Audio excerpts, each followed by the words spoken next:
It's time to accelerate. Hey friends, this is Andy. Welcome to episode 685 of Accelerate, the sales podcast of record. I have a fun show lined up for you today. Joining me is Benjamin Spall. Benjamin's the author of a book I enjoyed reading titled My Morning Routine, How Successful People Start Every Day Inspired. And in the process of researching the book and putting it together, he interviewed a number of very successful individuals about the importance of their morning routine in terms of sort of setting the stage or setting the table for their overall productivity during the day. And I thought there were a lot of really sort of interesting ideas or lessons for all of us in that book. So I look forward to talking to Ben. But before we get to him, two quick announcements. First, next week on November 13th, I'll be the featured guest for the New York City Enterprise Sales Forum's Fireside Chat, which is basically an Ask Me Anything session. I'll be fielding questions from the audience about sales and hopefully answering them as well. I'm pretty sure I will. So there'll be a link for you to get your tickets on our show notes page on andypaul.com. Come look at this episode on andypaul.com. Click on the link, be able to purchase your tickets. Otherwise, look up New York City Enterprise Sales Forum online. Also, just briefly, talking about what's coming up in the Sales House or what is in the Sales House this week. Sales Masterclass with Patricia Fripp. She's a legendary speaker and speaking coach. Actually, she's my speaking coach, and she's talking about 5 steps to produce a killer presentation. A new course this week in our 9-Minute Sales Academy. It's how to visualize sales success, meaning how to prepare yourself for a successful sales call. We've got our live pipeline coaching hour, our live sales mentoring hour, and those are for the entire community. And of course, unlimited access to me and our Sales House Facebook group. Sales is hard work. The good news is you don't have to sell alone, so we can help. Come invest a few minutes a day in the Sales House. Visit thesaleshouse.com to join today. All right, let's jump into it with my guest, Benjamin Spall. As I mentioned, Benjamin has written a really interesting book about your morning routine and the important role it plays in getting your day off to the best start possible and putting you in a position to maximize your productivity. So among the topics we're going to explore is how to build what he calls a habit stack, why you need to set your own routine. I mean, it's great to learn ideas from people that give them their ideas in his book or people you might read online, but it's important that the routine sort of reflects who you are as an individual. So why you make sure you don't fall for sort of the absolutism of the experts. There are do's and don'ts, but find out what works for you. Also, use the routine to help reduce decision fatigue, right? Part of seems like our increasingly busy life, we have many more decisions to make. Your routine can actually help you reduce the number of decisions that you need to make. All right, here we go. Benjamin Spall, welcome to Accelerate. I'm good. How are you, Andy? Good. So people don't know, I didn't hear the introduction. Benjamin's author of a book called My Morning Routine, How Successful People Start Every Day Inspired. Is that really the function of a routine, to provide the inspiration for the day? Yeah, kind of the idea behind the book and originally the website, because it started out as a website 5.5 years ago, is that when you start your day kind of in this kind of with intention, so whether you're doing like meditation or working out or just giving yourself some productive time, when you start your day in that way, you're kind of bringing these morning wins with you for the rest of the day. And it's to do with kind of making your morning successful, whatever that means for you, and then bringing that into the rest of your day. Yeah, well, I find it I find it interesting that you use the word with intention, and I think this is something that certainly for our audience is one that I stress a lot, is that we have to be much more deliberate, and you can say, with intent, acting with intent in so many things we do, and certainly in sales, which is largely a sales audience, is that habit plays a certain role in it, but even habits have to be done with intent. Yeah, that's right. And we actually talk about kind of in the book, especially in the introduction, the idea of a habit stack, which was first, I don't know if it was first coined, but it was mentioned heavily in the book, The Power of Habit by Charles Duhigg. Yeah. And the basic idea there is quite simple, is you do one habit after another every single day. So we talk about a morning routine. We say you get up, you go to the bathroom, and then maybe you'll go into your kitchen, and then you could meditate, you could do some light stretching, you could work out a little bit. But the idea is you kind of place one habit, or you stack one habit on top of another, and it's kind of the same situation every day. So sometimes actually people say to me, I don't have a morning routine, how do I start? And I say, you do have a morning routine. It just might be very simple, and it may actually be very negative for what we want it to be. So many of us, for example, we'll wake up, wake up and like hold our phone like right above our head, and we just check Twitter and Instagram first thing in the morning. And that is that's a negative morning routine, but that might be your habit stack right now. So the idea behind the book is we do point out, bad things like that, but we also point out good ideas, good things you can change that to. You could like have a conversation with your wife, do meditation, for example, Sure. something like that. Well, I mean, let's talk about that idea of good versus bad habits. I mean, there are, there's some contention around that. Some people think that you can't really judge habits. Habits are just habits, right? But I'm sorry with you. I think that I break it down into, habits either are helping you achieve something you want to achieve, or they're not. And if they're not aligned with helping you achieve, then by definition, it's a bad habit and something you could look at modifying. No, I totally agree. And when it comes to morning routines, and I guess much of our days, to be honest, I feel like our phone plays a critical role in the bad habit category. So I mentioned, Twitter and Instagram. Actually, if you check Instagram for like a minute or two, just look at nice pictures, that's actually not the worst thing you can do in the world. But many of us, we're checking Instagram, we're checking Twitter, we're checking our email. And this is before we even need to reply often. So sometimes, like for example, with this, you may have an early morning call or early morning meeting. And in that situation, you do want to check your email just to be sure that something hasn't changed. But for the most part, maybe you don't have that. And actually, you could leave your phone on airplane mode overnight, keep it in your kitchen, and then like not even turn it on again until just before you leave for work. And that's a great way of kind of taking out that bad habit. And I mentioned just kind of chatting with your wife or chatting with your husband before. I've been doing this for about a year or so. I put an analog alarm clock in my bedroom.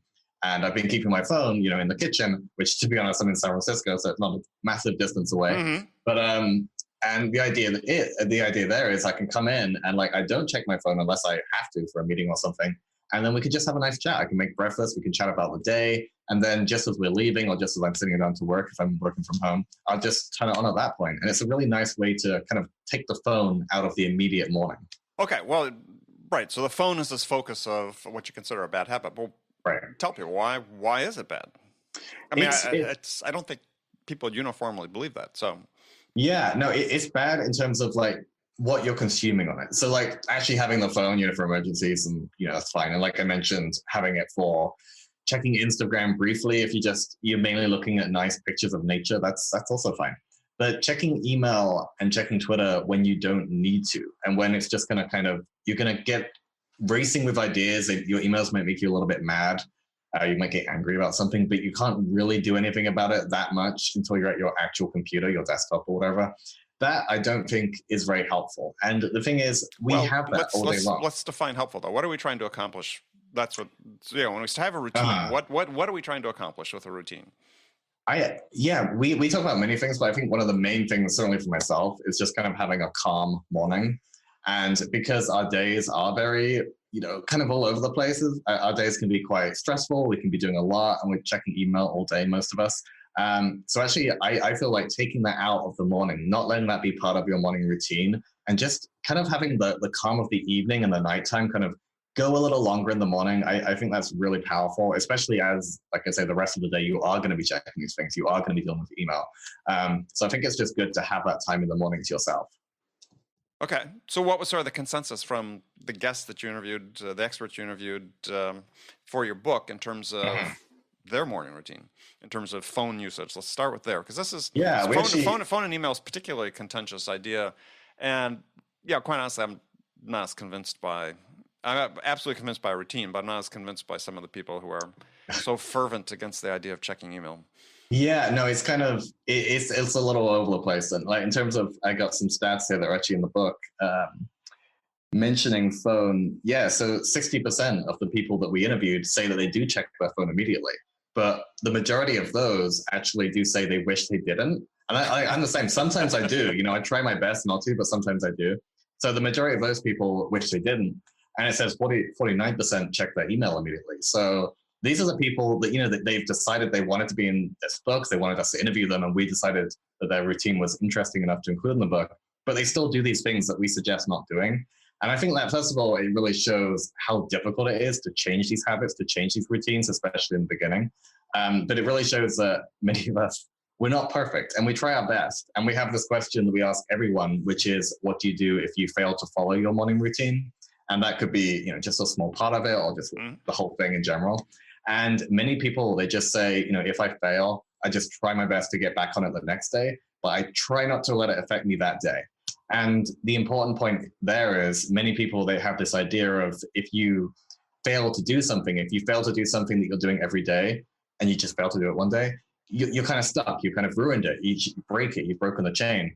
Whereas in reality, even though you have broken that chain, just get back on it the next day or the next day. Just make sure that you don't ruin it for yourself over the longer term. Yeah, I think one of my issues with, it's interesting, you say 60% of them check. Yeah. And because I think one of the problems we run into oftentimes with advice, people that give advice and so on, is this sort of absolutism, right? Is that, if we're not doing this, and maybe the other way to look at it is, well, hey, you interviewed a large number of very productive, successful people, and 60% of them say they check it. Maybe the other way to look at the data is, well, maybe that's the good habit, and the bad habit actually is not looking at your phone.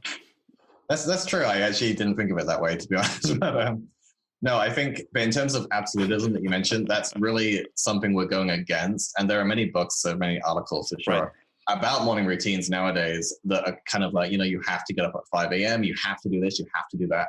And yeah, that absolutism we're very much going against. We have all these examples. And some people have told us, you may have noticed yourself while going through it, that you might read one routine and then the next interview, they're kind of contradicting them. And the point we're saying there is everyone's different. And we take all these different ideas, and you should take these ideas too. But we're not, apart from the tips at the end of chapters where we do kind of suggest try, we're not telling you to do anything. We're not saying you have to do this. We're just kind of saying, give this a try. This might help, like getting more sleep, or like we mentioned, not checking your phone so much. But we don't want to be absolute. We want to kind of give people an out. We want to let people try things for themselves.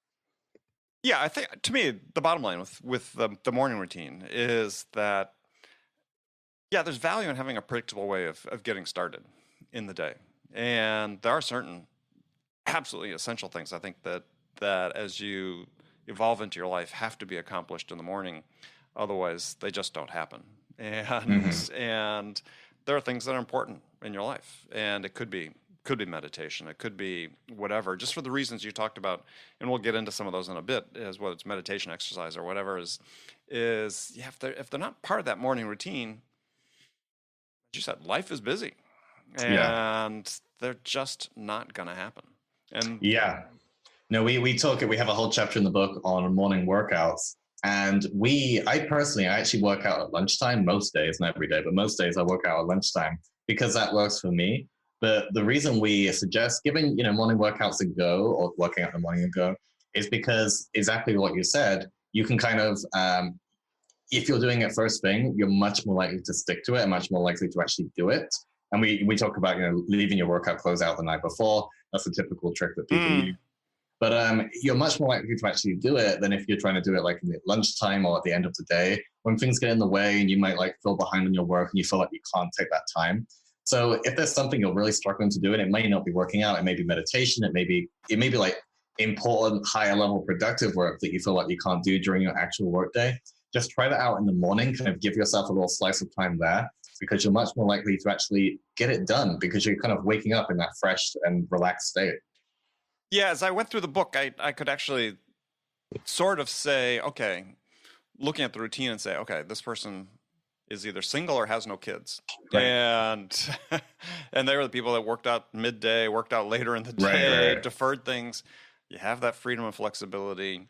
I thought it was interesting. And when you're talking about your tips for morning routine, and I want to go through those in a second, but one of them was get a dog. And I thought, the thing that was missing on this list was kids, because that changes. I was a midday and an afternoon exerciser until child one showed up on the scene. And then it was something like, well, I don't want to work out after work because I want to go home and spend time with my kid. And I didn't want to take the time at lunch because that means I was going to have to work longer in the day because, just the way it is, right? We all work through lunch most days and so on. So suddenly it became morning. And up to that point, I hated, absolutely hated working out in the morning. I thought I couldn't Mhm. run in the morning. And yeah, 30 years later, yeah, I wouldn't do it any other time.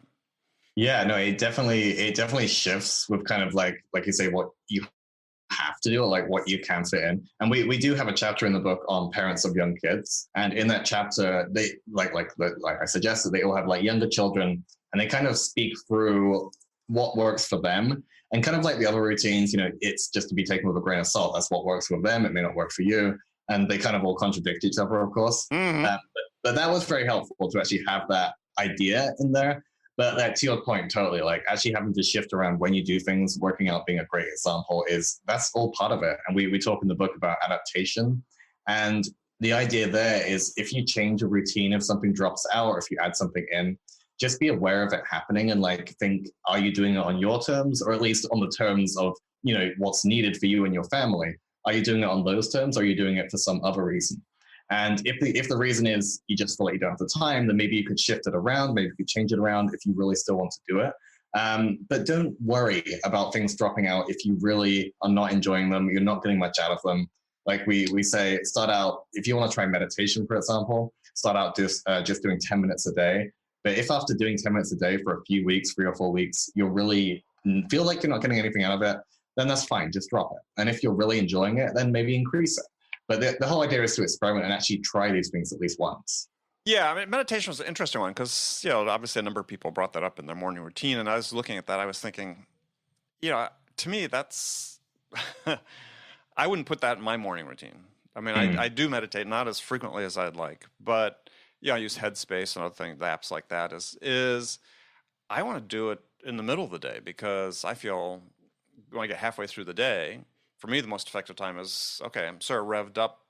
It'd be nice to sort of decharge for a second and then get revved up for the rest of the day, as opposed to when I wake up when I should nominally be at my most calm. Yeah, I don't find as much benefit at that point in time. But yeah. Yeah, actually, it's funny you say that. I'm exactly the same. I do tend to meditate in the morning, but if I forget to do it in the morning, I'll do it in the afternoon. And I do find that I get more out of it in the afternoon. And I think it's because, like, I actually didn't do it for 10 minutes. But I think it's because, as you just mentioned, in the morning, we're kind of already, we've already kind of had that. We've had a nice sleep, hopefully. And we're already feeling like, excited for the day ahead, maybe more big picture.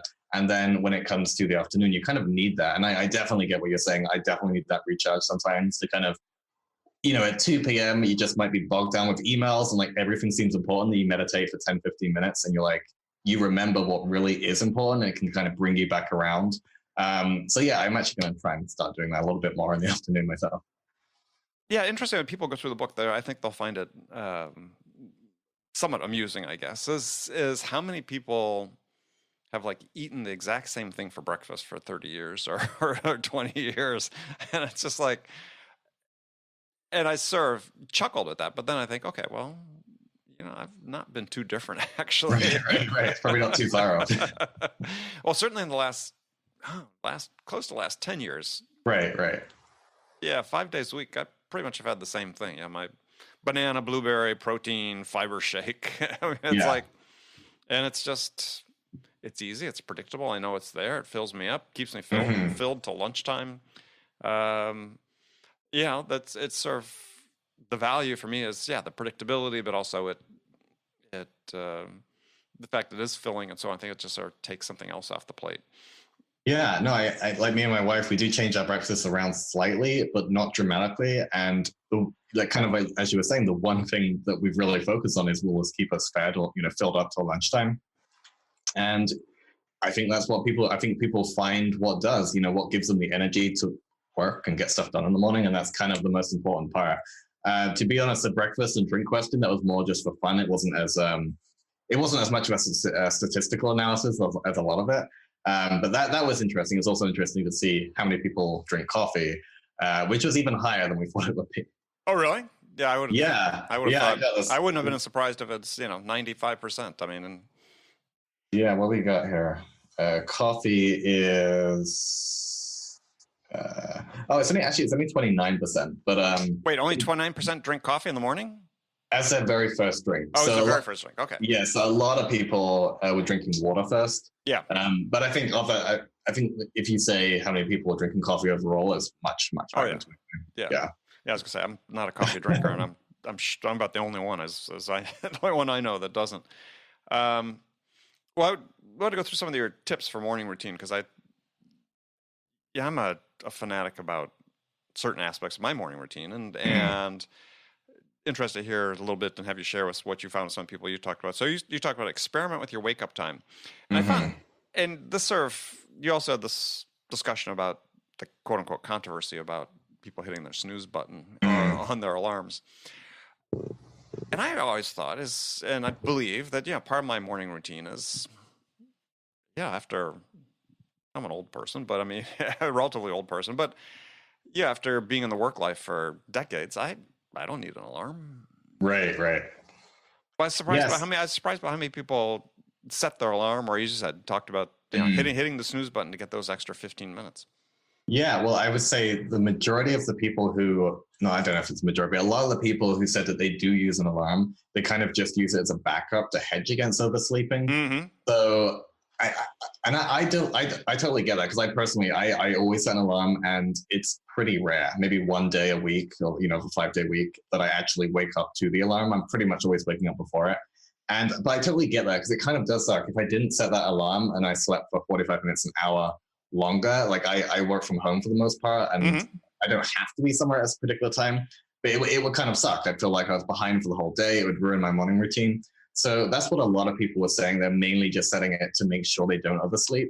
And so in that respect, many of them do wake up without an alarm in a sense. But to your point about the snooze button, we do put a disclaimer saying that if you use the snooze button and you truly love it, you really think it works for you, then, sure, continue. But for the most part, many of us use the snooze button and it just hurts us. It doesn't help us in any way.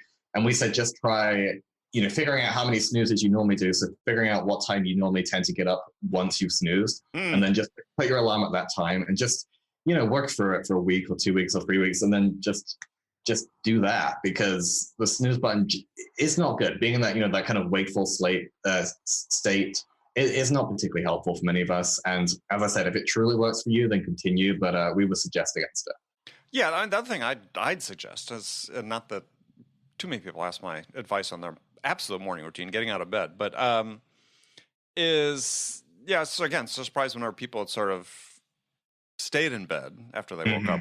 I mean, to me, I get out of bed. Right, same. To me, I'm up, I'm out. I mean, it's otherwise, I sort of get, if I stay in bed, then I end up staying there for a long time, and, and that's not good. Not that I fall asleep or anything, but I'll get distracted. I gotta see what's on Twitter, Instagram, the news, so on and so forth. So I to me, that's an important recommendation I'll make people is, when you wake up, get up and get started. Yeah, and if you want to sit and meditate, if you want to sit and read, go do it somewhere else. Exactly. Yeah, we had a few people mention that they do try and meditate in bed. They'll set themselves up, but that's not enough. They still fall back asleep. Yeah, it's a guarantee you're going to fall back asleep. Oh yeah, for sure.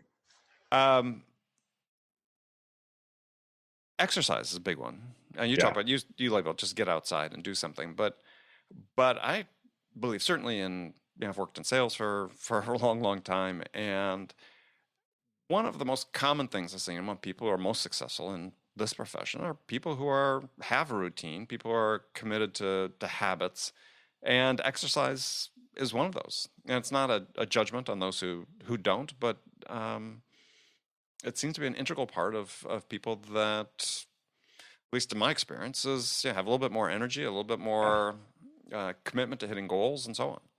Yeah, no, totally. And what we found while speaking with people who work out is a lot of them, a lot of the people who spoke with do work out in the morning, but a lot of them do work out late in the day, kind of as we were touching on earlier. And the main thing there is to just work out at any time that works for you. That's as good as, working out in the morning, because just getting that extra energy from it is most important. And I was feeling like a hypocrite for a while, because I did work out and I didn't, I joined a gym, I quit a gym. And then literally just a couple of months ago, so after the book came out, I rejoined a gym because I was feeling like a hypocrite talking about workouts all the time and not actually doing it. And since then, I recently turned 30. I started feeling so much better, and this isn't the age where you should be feeling bad.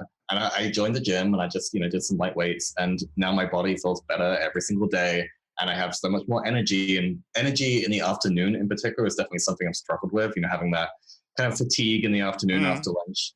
And I've actually also stopped drinking coffee. I drink decaf coffee now, which of course has a little bit of caffeine, but nothing compared to regular coffee.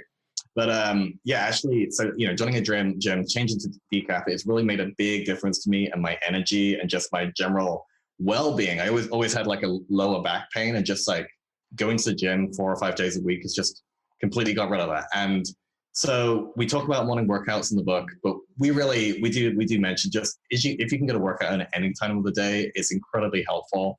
And we spoke with the chairman of the Vanguard Group, Bill McNabb, and he works out at lunchtime because he can. And to him, that really works, and for me, that really works. So as long as you figure out when works for you and when you can, and she mentioned you had to shift yours around a little bit, but as long as it does fit in with your lifestyle, then just do it, basically. Yeah, well, I mean, the benefit is, and I think the term workout sometimes dissuades some people from, and I think the term used in the book is a good term. It's just go outside, right? It's just right. If you haven't been exercising regularly, it's not part of your routine. Just go outside, take a walk, right? If it's just 2 blocks, start with 2 blocks, whatever it is, but just start with something, and you'll find, like I said, the associated benefits to sort of ripple through everything you do. Once you start feeling, and some of it's just a sense of confidence, right? And so much of all of our work, whether it's in sales or any part of business, stems from confidence. No, that's right. And we actually, I think you mentioned earlier, there's a point in our book where we say getting a dog is a great way to wake up and like definitely get out of the house in the morning. Oh, sure.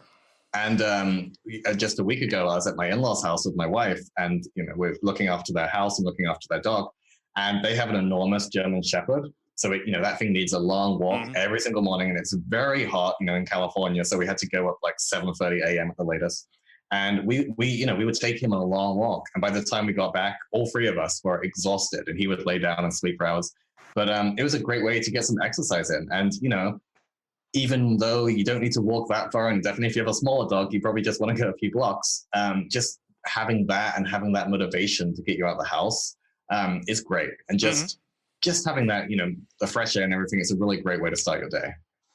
Yeah, one thing that I didn't see a lot of,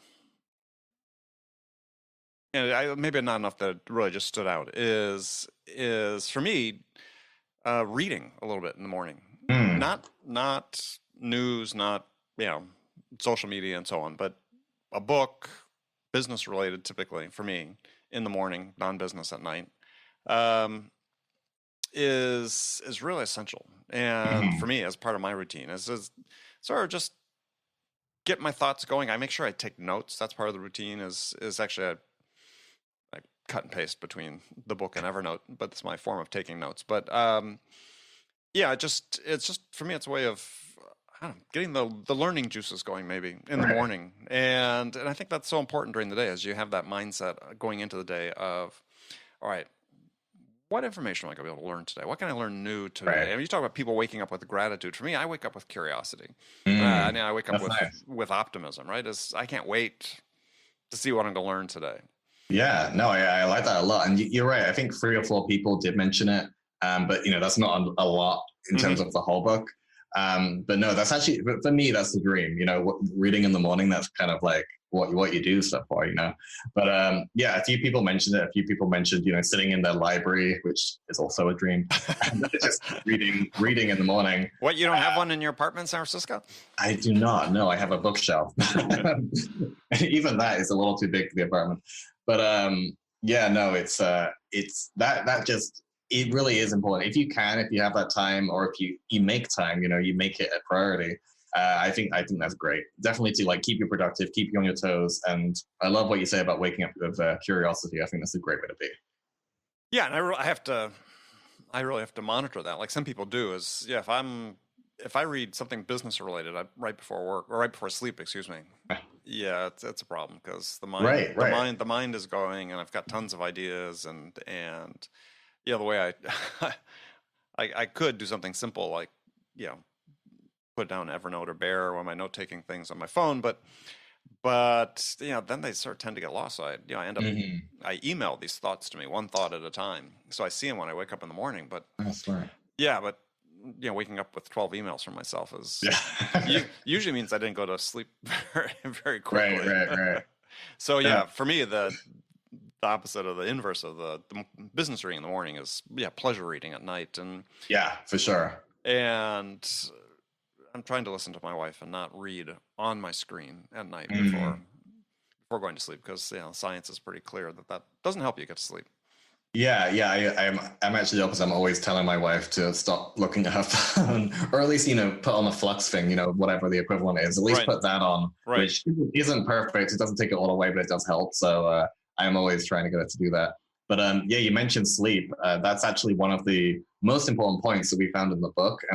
About a year or so ago, when we were kind of in the first draft phase, we were actually going to have a whole big section on sleep. We had to whittle it down to one chapter. Hmm.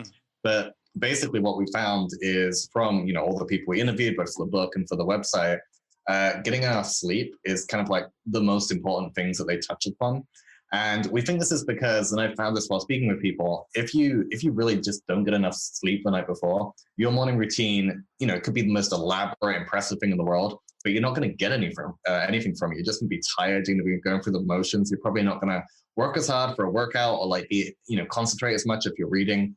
So actually getting enough sleep at night is incredibly important for your morning routine. Yeah, I think it's the thing that most likely will disrupt your morning routine is not to get enough sleep. And certainly if exercise is a component of it, especially if you're working out with a purpose, with an intent, you're training for an event or something like that. Yeah, I mean those days when sleep is precious and I don't get enough of it. If it's on my schedule, hey, I'm gonna get up and run 6 miles. It's like, Yeah. maybe I'll do that tomorrow, right? That's because and nothing worse than having a death march of a 6 mile run when you don't really want it to. Yeah. The other thing I thought was I didn't see addressed a bunch, but I think to me it's sort of an important part of the routine too. Is because people spend a lot of time on this. Is choosing what to wear. Yeah, it was. Yeah, you're right. It wasn't addressed a huge amount. It was addressed a few times. One time by Bob Moore, who is the founder and president of Bob's Red Mill. He's 89 years old, and he was the oldest person we interviewed. And needless to say, it was one of the most fascinating interviews. But yeah, he actually talked about choosing what to wear in the morning, kind of matching everything. But yeah, for the most part, that didn't come up too much. Yeah, I think people should have a uniform. Yeah. I mean, it's sort of Steve Jobsian, if you will, Jobsian, in terms of black turtleneck and jeans, but other people have talked about that and people I've read about productivity and so on, is that I'm just not going to spend any energy on deciding what to wear. Yeah. And that's why I'm not talking about me, but this one person, business executive, he says, I've got blue suits and white shirts, and that's it. Yeah. And I'm actually, I have to admit, I'm fairly similar. I'm usually jeans and a black T-shirt. I mean, it makes it very simple. I don't even think about it.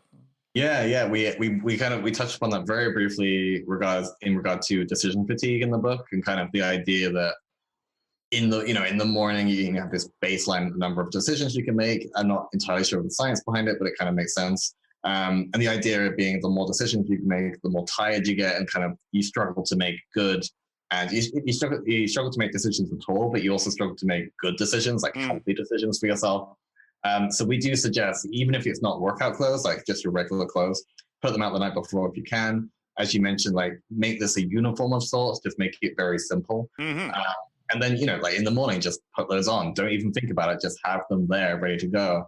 And that does help. It's just a small little tweak in your morning, but it's a good way to keep that calm and like have that one less decision in the morning. Yeah.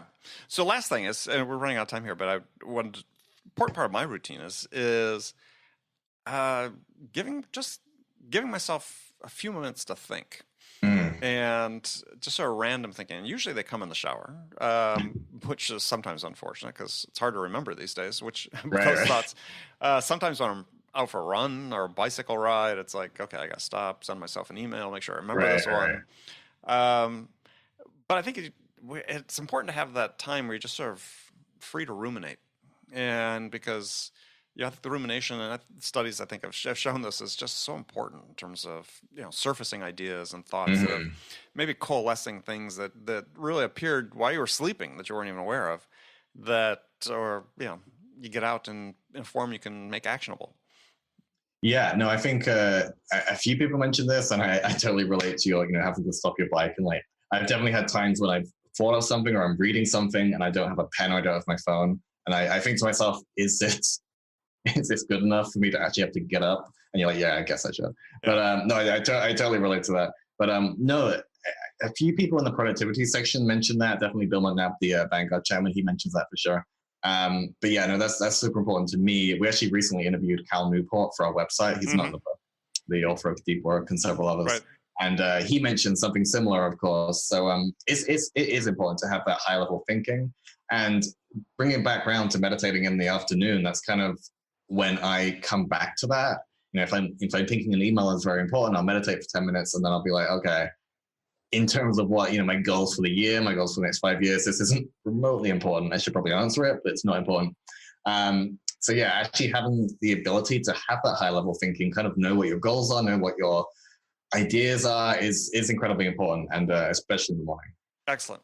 Okay, well, Benjamin, this has been great. We could talk forever. This is a fascinating topic, and I told people that you're coming on the show because I actually have, as part of my community, the Sales House community, people have been reaching out and saying, "Okay, I'm interested in routine," because I've been writing about my routine Right. more and more, so that people get a sense of that, and so it's timely that you're here. So tell people how they can connect with you.